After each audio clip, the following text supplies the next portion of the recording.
also for infection control point of view. So all those things has really made a significant contribution in selecting this assay in our hospital, and we really had moved quite forward in using this assay. So in 2 years data, I can show you that we had performed around 547 samples, and out of that, it's a 50% were PCR positive and 50% were PCR negative. So even after having a multiplex, good molecular assay, good percentage of respiratory tract infection cannot be diagnosed.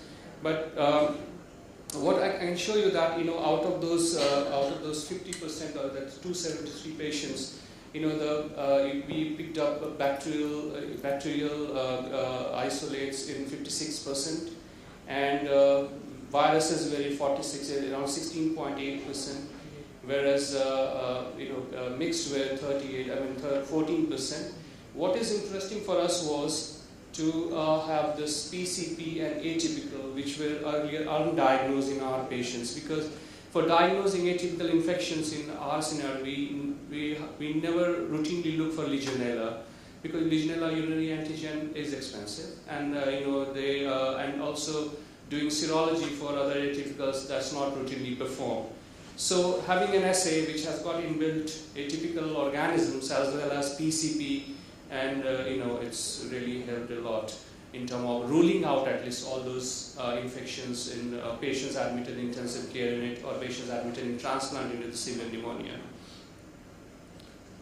So we had the PCR positive and culture negative 37%, and PCR positive and culture positive 13%, and PCR negative culture negative 45%, and the 5% were PCR negative and culture positive. So that's, and what's important, we calculate the turnaround time for routine culture for all those patients with 37 hours or 57 hours, whereas for PCR it was 37 hours, because because of paucity of scientists, we don't perform PCR on weekend. So that's one of the things, to have a longer turnaround time to have PCR in our lab. So definitely it's really reduced the turnaround time for informing a significant result to the clinical team. Atypical pathogens, we all know that, I discussed earlier, that it's difficult to diagnose, and beta-lactams are not active in these pathogens. And this is another interesting case that I want to share with you that we had recently. A 38-year-old male with a history of road traffic accident and head injury, admitted on 1st of December 16 in a hospital in Lucknow. He was intubated and tracheostomized on 3rd day. CT head showed right posterior parietal contusions, and he has history of hypertension, diabetes mellitus. And based on that, neurosurgery in that hospital decided to put the patient in conservative management because of right parieto-occipital chronic subdural hematoma.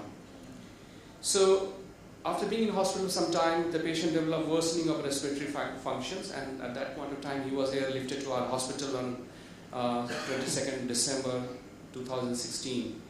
He was admitted in our intensive care unit under neurosurgery team for close monitoring. And because he came with breathlessness, respiratory difficulty, so his CT chest revealed dependent density in both lung fields with peribronchiovascular opacities and left lower lobe and subpleural atelectasis in right lower lobe. So that point of time, respiratory medicine consultation was taken. Pro-PCT was elevated, so he started empirically on IV vancomycin and meropenem. And his bronchoscopy was done, and the bowel was sent for routine culture and the multiplex PCR. So multiplex PCR came positive for Legionella and Klebsiella pneumoniae. So because Legionella, obviously our neurosurgeon were not very confident that how Legionella, so that point of time, then we sent the urinary antigen, it turned out to be positive. And next day the bowel culture turned out to be Klebsiella pneumoniae positive, obviously, because we cannot do routine culture for Legionella in our hospital. So and then based on that, cholesterol was started. So this is the result of the PCR, and this is the culture results. So obviously we had a 1 day earlier information